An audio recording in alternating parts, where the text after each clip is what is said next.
What's up, y'all? This your boy D Mike. You see, I usually do songs with like hooks and concepts, right? I'm trying to go platinum, so I'm about to rock this shit. Check this out, y'all.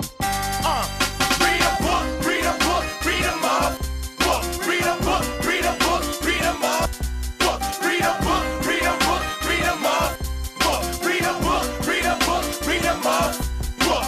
R-E-A-D-A-B-O-O-K. R-E-A-D-A-B-O-O-K. R-E-A-D-A-B-O-O-K. R-E-A-D-A-B-O-O-K. Not a sports page, not a magazine, but a book. Book. Not a sports page, not a magazine, but a book. Book. Not a sports page, not a magazine, but a book. Book. Raise your kids, raise your kids, raise your kids. Raise your kids, raise your kids, raise your kids. Raise your kids, raise your kids, raise your kids. Raise your kids, raise your kids, raise your kids. Your body needs water, so drink that. Your body needs water, so drink that. Your body needs water, so drink that. Your body needs water, so drink that. Buy some land, buy some land. Spin it real, buy some land, buy some land. Spin it real, buy some land, buy some land.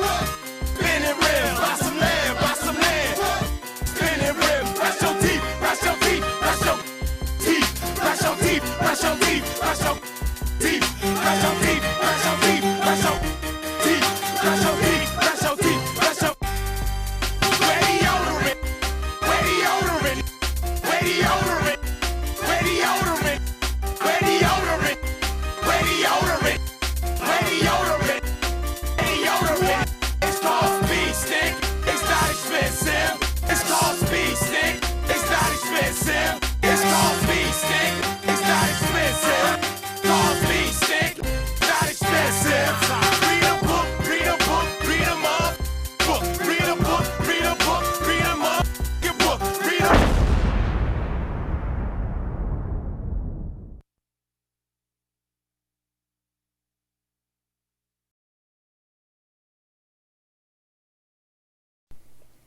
Shabbat Shalom.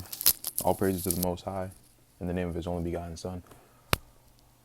Coming at you guys with a very quick video. I just want to bring to you guys attention to this book. This book, the link of this book will be in the description. I can't put it in my library because I can't get a PDF of it, but it is free online, so this link should always work. The reason why I wanted to bring this to your attention is because there are some serious nuggets in this book. And if you're not coming from a perspective that is skewed, you're going to find that a lot of the things that I've been saying on this channel have been true. When it comes to the Indians not only looking one way, the Indians were very diverse in their looks, I should say. So I'm going to read a few pages of this, and you guys can check out this whole book yourself. Of course, like anything else, there are bones in it. But this person, he seems to speak from a honest perspective. He just has his own perspectives, as well as attempting to be honest. So we're going to start at page 120. This is the physical characteristics of the Indians, pretty much. So it is an adage among travelers that he who has seen one tribe of Indians has seen all. So much do the individuals of this race resemble each other. Notwithstanding their immense geographical distribution and those differences of climate which embrace the extremes of heat and cold. If you guys remember in Jubilees, what were the Shemites given? The hot and the cold lands. So it would not be that crazy to think that some Indians are living in very hot lands, some Indians are living in very cold lands. Of course, we know this is not the original land of Shem, or I should say the original land of Abraham, but it is our land now, and it will be our land in the future. Let me see, where did I leave off? I lost my place already. Let me just start from has seen all. So much do the individuals of this race resemble each other, notwithstanding their immense geographical distribution and those differences of climate which embrace the extremes of heat and cold. The half-clad Fuegian, shrinking from his dreary winter, has the same characteristic lineaments in an exaggerated degree as the Indians of the tropical plains. So the Fuegian, I think, are the Indians of the tip of South America, if I'm not mistaken. Excuse me. They are very short. They are very stocky. But he's saying that they still have some sort of similarities between them and the chiseled, brolic Indians of the tropics, right? And these, again, resemble the tribes which inhabit the region west of the Rocky Mountains, those of the Great Valley of Mississippi, and those, again, which skirt the Eskimo on the north. So he's saying that the Eskimo Indians, the Indians of the West Rocky Mountains, the tropics, the Indians of the tropics, meaning like the Caribs, the Tainos, the Indians of South America, they all have a similar, similarities. You can tell that they all are related. That's what he's saying. Now, all possess alike the long, lank, black hair. Now, what did it just say? They all have long and lanky black hair. Now, some people will say that, well, see, this is why none of the Indians were so-called Negroes. But here's the thing. The people with woolly hair, they can make their hair look like anything. And if I'm not mistaken, those Indians who had that sort of hair texture used bear grease to make their hair look that way, right? We had a lot of techniques that we don't have anymore that would be crazy to think that they could do now. So I just wanted to bring that to your attention. But that also doesn't mean that if you have long black hair without having to do anything to it, oh, then you're a fake? No. But let's continue. The brown or cinnamon colored skin. Now, what is cinnamon colored?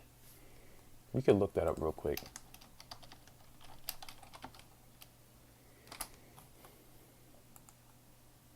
So cinnamon can look like any of these shades, right? But cinnamon looks around this. Pretty much it's brown. It's in the brownish range. So most of the Indians were brown, copper colored. This is why they say copper colored, because it's all different shades of brown. It's not one brown, but all of them more or less looked around the same skin complexion. Most of them were brown, right? They looked like my skin complexion, maybe darker than me, most likely a little bit darker than me. And I live in a cold climate, so if I lived in a hotter climate, I'd probably resemble those people a lot more as far as my skin complexion. The heavy brow, so you know that Indians have brow ridges. They don't have, they're unlike, the brothers in Africa where they don't have like really brow ridges like that. They have thick, almost like that caveman look. That's what they possess. They have a heavy brow, the dull and sleepy eye. So they're pretty much telling you that they look like Orientals because they have dull and sleepy eyes. Of course, this is not only, not all of them had one sort of eye, but he does notice that they have similar eyes. They all have sleepy eyes. You can, do what you want with that. Now here's something else. The full, a comma, and compressed lips. So people with reading comprehension are going to understand that this means full. Their lips can be full, or they can be compressed, or they can be both. The reason why that is because they added a comma here.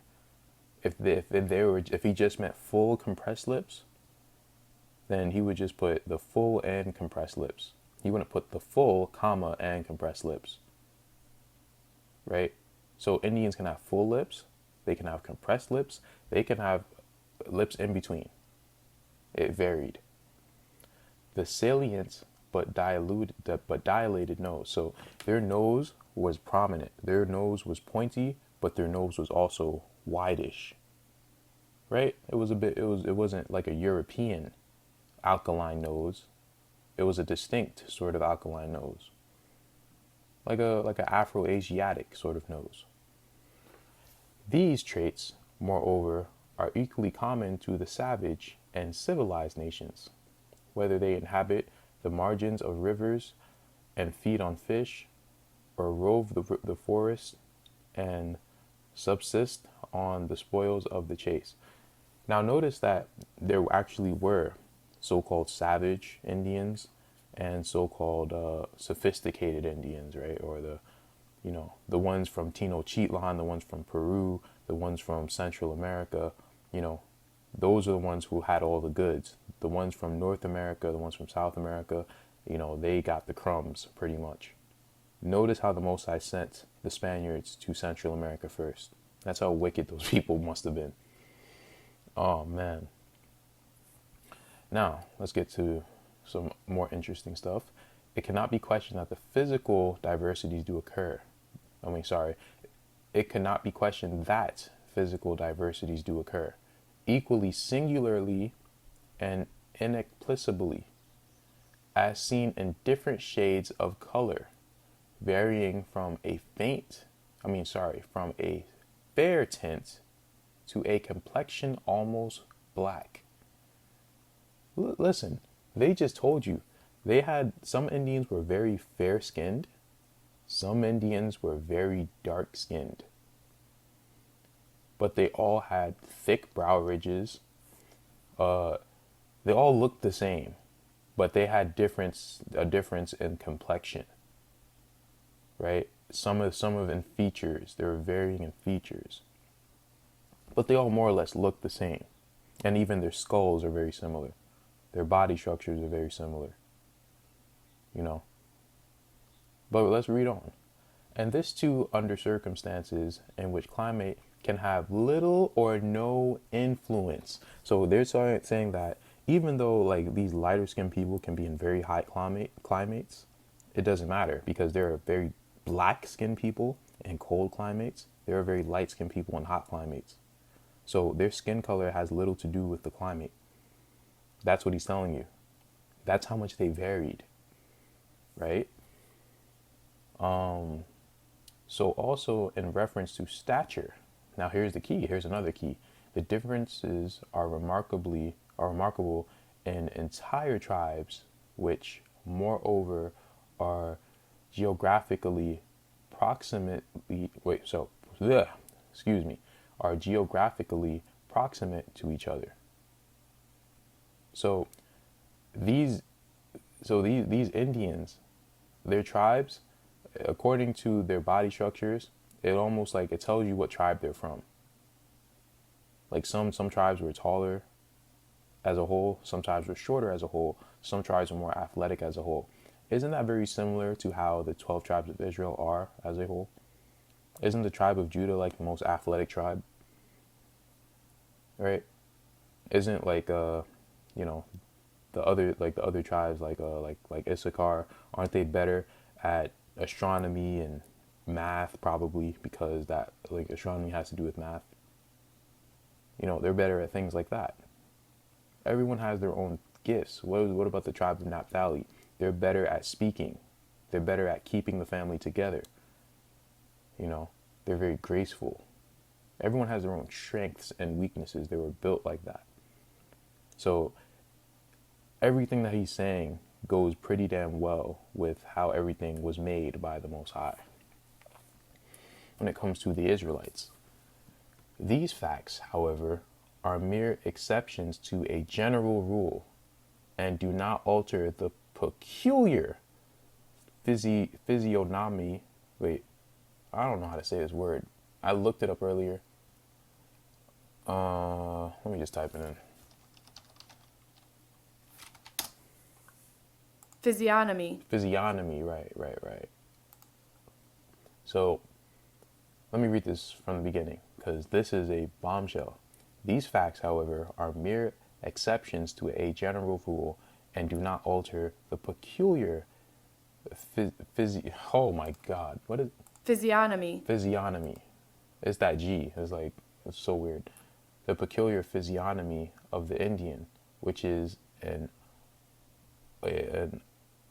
undeviatingly, which is as undeviatingly characteristic as that of the Negro. So they're saying that the physiognomy, the body structure of the Indian is peculiarly, like it's peculiar that their body structure, their like their essence, how they're built is very similar to that of a Negro. Their features themselves don't necessarily look like a Negro, but how they're built, even in their mannerisms and, just like beyond the skin color, beyond the features, beyond the phenotypes, they reminded them of Negroes. Right, because, the women, they had big butts, the men had six packs and were chiseled. That's how they were built. I mean, not all of them, but not all of Negroes are built like that. They're just saying that their characteristics when it comes to their physiognomy or their body structure or their phenotypes or whatever, they look very similar to Negroes. But let's continue. Whether we see him in the athletic Carib, shout out to the Caribs, or the stunted Chima, and I looked up the Chima. These are the Indians of Venezuela. The Chima's a language, but that's what they were called. They're not called the Chima people anymore because they're so-called extinct. But all extinct means is that they've been absorbed into the population, and there's no one to claim that lineage because all the culture is gone. But it doesn't mean the Indians are gone. It just means the culture is gone. So they were stunted, they were short. And my great grandmother, she is like 5 feet tall, maybe 4'11", hair going down to her damn kneecaps. In the dark Californian, so the original Californians were very dark skinned, which they were. Or now here's this, or the fair Boroa. What does Boroa sound like? Sounds like Boricua, right? Sounds like Boriken. Boroa. So what are they saying? So the Puerto Ricans always were pretty light-skinned. They were already pretty fair-skinned. See, when you guys actually dig and you guys don't have, a hidden agenda, and of course, everyone has a hidden agenda. I'm letting you know what mine is. Mine is to find the truth. Right? But I'm not caping for people just because, of anything that, I don't even know. I don't even know why people even say that. But I'm literally just reading what the accounts were.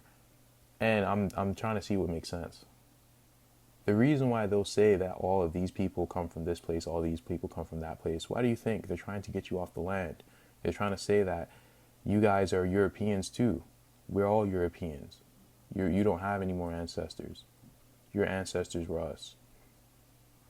There's a game that they're running, bro. Come on. Or the fair Boroa, he is an Indian still and cannot be mistaken for being any other race. They're saying that the Indians all look relatively the same, which they do today. In my opinion, of course. Maybe not in your opinion, but in my opinion, they look very similar to each other in different ways.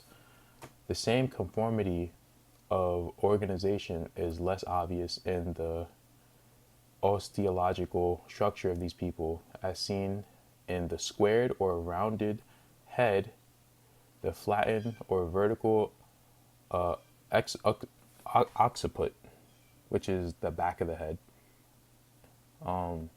The high cheekbones, the ponderous maxilla, sorry, the large quadrangular orbits, and the low receding forehead. Now you will find this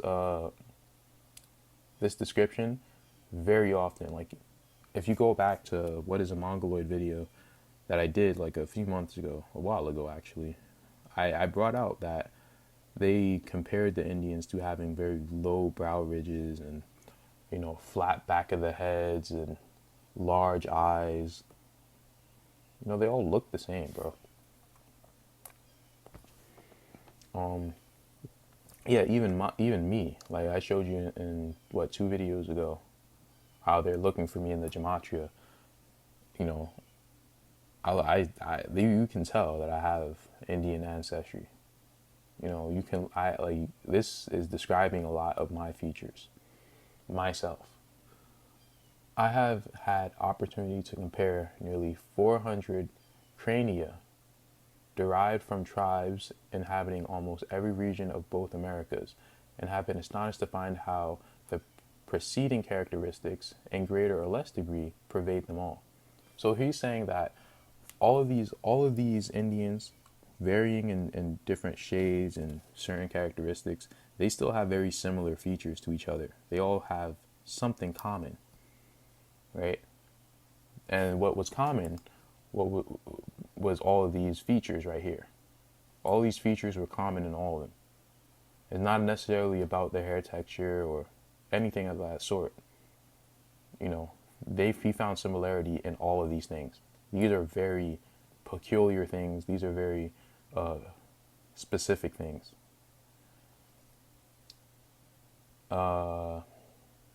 This remark is equally applicable to the ancient and modern nations of our continent. For the oldest skulls from the Peruvian cemeteries, the tombs of Mexico, and the mounds of our own country are of the same type as the heads of the most savage in existing tribes. So he's saying that all these Indians, like the very old bones that they find, they still find these same physical features among all of them. Their physical organization proves the origin of one to have been equally the origin of all. So they're saying that they all come from like a similar forefather. They're all related. They may look different, a little bit different from each other, but they're all related. The various civilized nations are to this day represented by their lineal descendants who inhabit their ancestral seats and differ in no exterior respect from the wild and uncultivated Indians. At the same time, in evidence of their lineage, Clavigero and other historians inform us that the Mexicans and Peruvians yet possess a latent mental superiority which has not been subdued by 3 centuries of despotism. And again, with respect to the royal personages and other privileged classes, there is undoubtedly evidence that they were of the same native stock and presented no distinctive attributes excepting those of a social or political character. Now, going back a little bit, it's funny because all in elementary school, and quite sadly, the dumbest kids, or the kids who people perceived as being the dumbest, were always like the Mexican kids. Because they said, oh, he can't speak English, or he probably like helping his family at home. You know, he don't know anything. You know, he's slow. I'm dead serious. Like, I'm dead serious. This is how a lot of the Mexicans are looked at academically. They're even looked at worse than so-called black people academically, and they perform worse than they do. You know, It's really funny how the Most High flips everything upside down. Takes your gifts and turn them into curses because we don't belong in this society. So we're going to struggle. Also, he also mentioned that all the skulls are the same except for the ones of the higher classes. And you're going to see.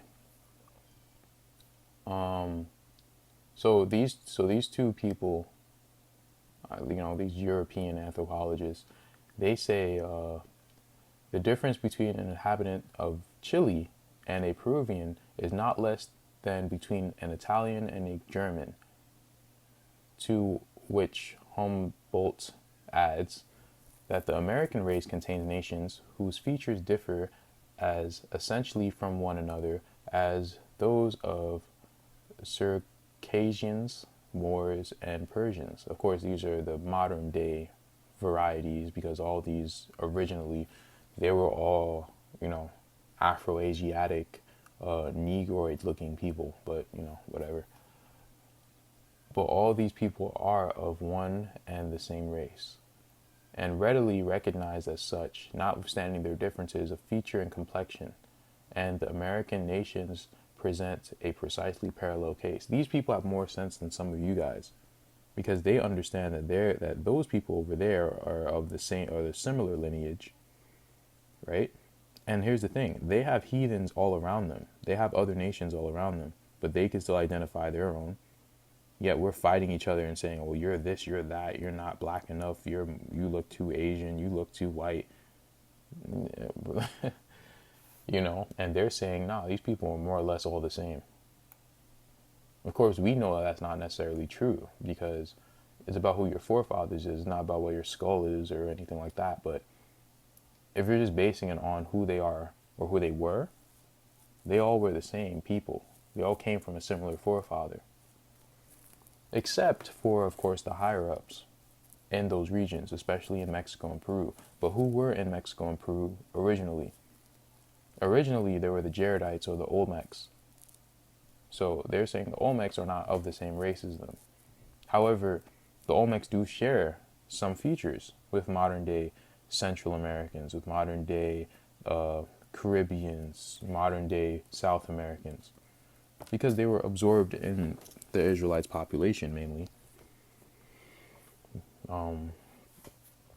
I was at one time inclined to the opinion that the ancient Peruvians who inhabited the islands and confines of the Lake Titicaca presented a congenial form of the head entirely different from that which characterizes the great American race. Nor could I at first bring myself to believe that their wonderfully narrow and elongated crania resulted solely from artificial compression applied to the rounded head of the Indian.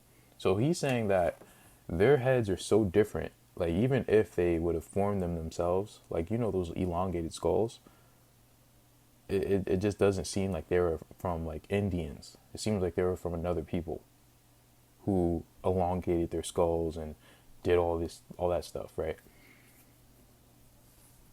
No, Jaredites. Now let me skip down a bit. Let me see. I already did the video. I already showed you that Indians, they possess similar skulls and DNA to ancient remains. Like, I already showed you that. Oh, it was also observed that the flattened skulls were uniformly those of men, while those of women remained unaltered. And again, that the most elongated heads were preserved in the largest and finest tombs, showing that this cranial deformity was a mark of distinction. So these people are different from the Indians. These elongated skulled people, these people are different. But to do away with any remaining doubt on the subject, M.D. Orbigny asserted that the descendants of these ancient Peruvians yet inhabit the land of their ancestors and bear the name of Amaras. I don't know where. I have to look this up.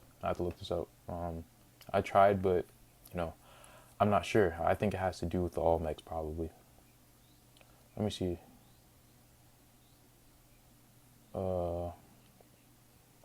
Oh yeah, and then he mentions that the giants and the dwarf races that people like, so-called theorize about, oh, those are all fake. Like that's what he says. That's why I say you have to pick the meat out of the bones, right? He says that all the dwarf skeletons are all child remains, and then he just writes off the giants as a hasty inference on unpracticed observers. That's all you say? That's it? You're pathetic. You're pathetic. But good job on this, though. Thus, it is that the American Indian, from the southern extremity of the continent to the northern limit of his range, is the same exterior man. Excuse me. Is the same exterior man with somewhat of variable structure and complexion. His distinct features, though variously modified, are never effaced. So even though his stature can be different, the complexion can be different, some distinctive features, they're all the same people. They all come from the same place. That's what this heathen's saying. And he stands isolated from the rest of mankind, identified at a glance in every locality and under every variety of circumstance, and even his desiccated remains, which have withstood the destroying hand of time, preserve the primeval type of his race, excepting only when art has interposed to pervert it. So he's saying that this art is pretty much perverted what the Indians truly looked like. But they all look the same. They all range from very fair skin to very dark skin. They have brow ridges. They have large black eyes. They all look the same. Long black hair, large black eyes. Some had thin lips. Some had big lips. They were all shades of brown. So that's about it. Shalom.